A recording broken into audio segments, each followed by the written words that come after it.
As a business law attorney, I often tell clients that my goal is to get them rich and keep them rich. If you've got the motivation to grind and want to create a successful business, then you first need to know how to protect it from attorneys like me.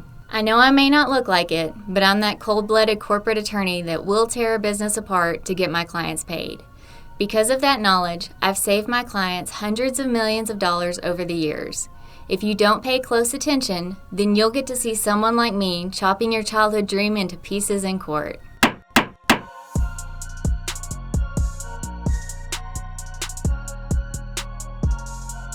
If you already own or are preparing to build your own business, then you absolutely must protect yourself from the liabilities of your company.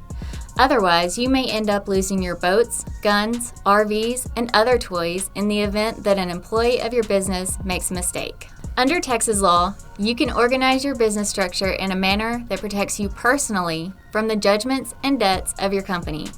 Some of these structures are corporations, limited partnerships, and limited liability companies. Selecting a business structure depends on your management plan, long-term goals, investment options, and desired tax methods. Personally, I prefer paying fewer taxes, but to each their own. Let's pretend for a moment that you're considering opening up your own coffee shop.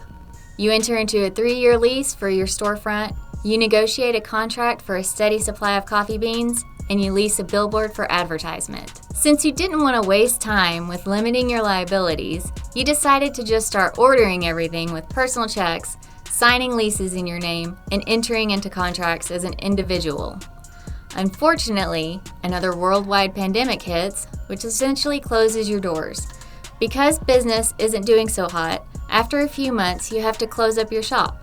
After closing the doors, your business mail starts showing up at your house.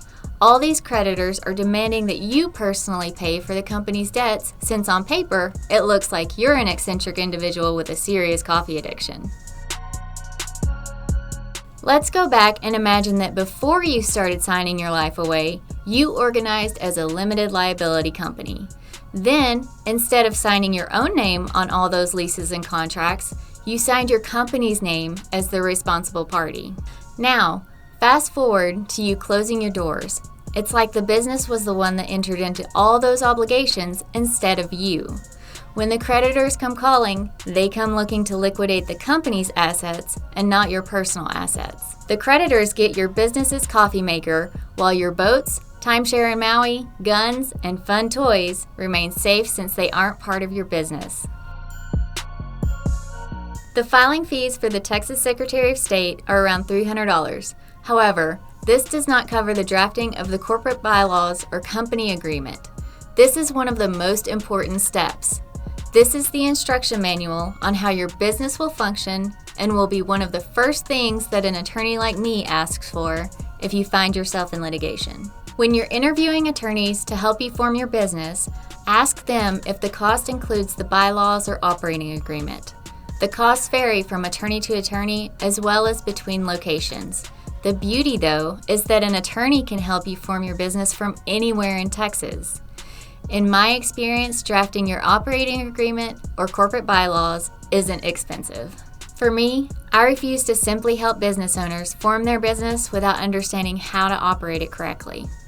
That would be like tossing them the keys to a Ferrari without making sure they know how to drive. If you want to get rich and stay rich, hit the like button. If you know a business owner, be sure to share this video with them before you check out some of the other videos that we've published. From all of us here at Matthew Harris Law, we appreciate you watching.